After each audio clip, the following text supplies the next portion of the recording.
and these dark helpers.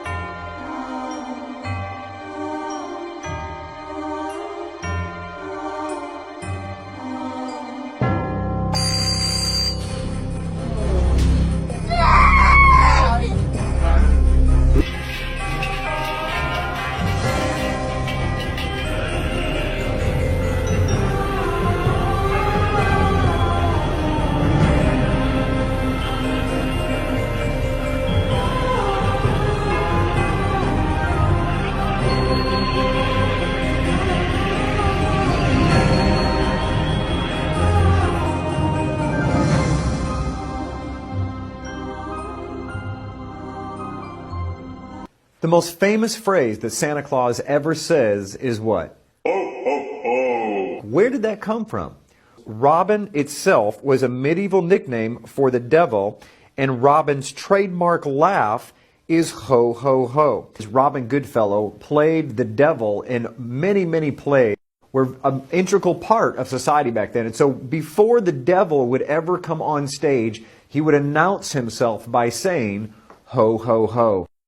In 1930, a designer for the Coca-Cola Company was trying to get people in the wintertime to buy their drink.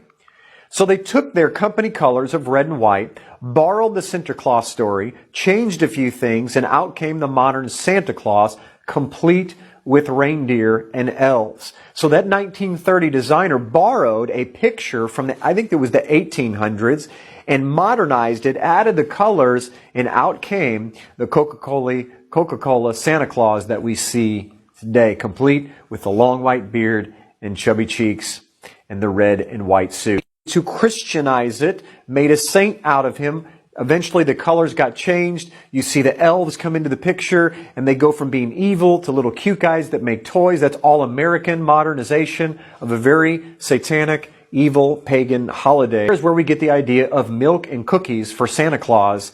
We think we made that up. We think that's cute. But this goes back a long time, ladies and gentlemen, back to the Druids, when they would put milk and cookies for their god that came through the fireplace on December 25th, on his birthday. Let's go to the Oxford English Dictionary. It says the definition of devil is called Satan, Lucifer, Beelzebub, and in popular rustic speech, Old Nick. That's right. Old Nick, the very old Nick that we talk about, that we let our children sit on his lap at the department stores. In the old days, this is what Old Nick used to look like. This is the old Nick that Hasatan, Satan, is used to. That's what the devil is called, is Old Nick. The fir tree took the place of that obelisk as a picture or a symbol of the sun god. That's why they put the sunburst or the 8-pointed star on top of it.